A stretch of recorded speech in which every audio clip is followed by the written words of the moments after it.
There's something liberating about the sea.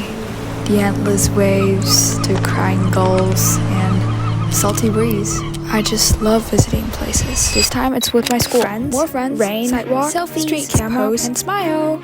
And here's more smile. And more food. Ugh, c'est très très bien. And I'm so glad it wasn't raining. I hate when things get muddy and wet. And you barely hear any traffic on the street. But I mean, now we're back.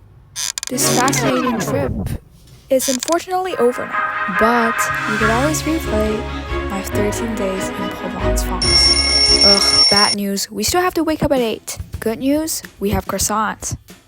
The croissants here are creamy, buttery, and crispy at the same time. I like to eat it with the ham that they serve. And of course, some coffee. It wasn't anything super fancy or grandiose. Very simple morning routine, but I was content. After breakfast, we started to head toward the sites that were listed on our agenda. And we saw a lot of historical buildings along our way. So much that I probably can't even tell you the names. But in general, I have to say the grand cathedrals, ornate museums really enchanted me with their elegant stonework and intricate details. People here tend to live in a leisurely pace. Like, actually leisurely. I really adore this kind of lifestyle. And speaking of adore, I've been hearing a lot from people about sardines being one of the famous local food over here. And I was totally down for it.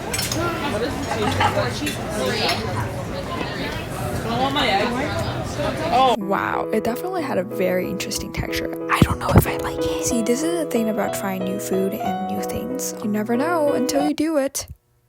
But I guess that's the whole point of traveling, you know, you get to go to a new place and live in a different persona. Meet new people, try new things, and get creative. If you couldn't tell, they're trying to mimic the photo behind. That was a blast. Time went by quickly.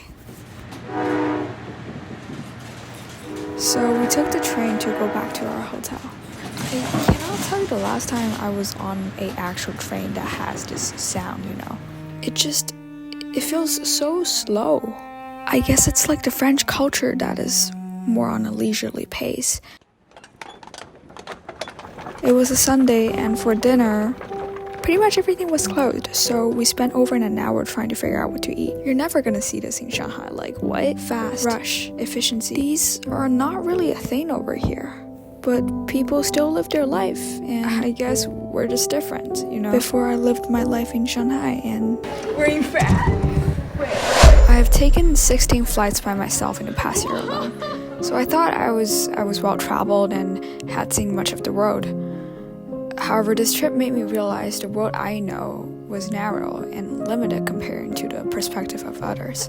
The world has many sides, and the value of exploring more is to realize how small my view is, to see and respect a different perspective, to approach life complexity with more nuance. And really, perhaps, the more I get to know about the world, the more I realize I don't know.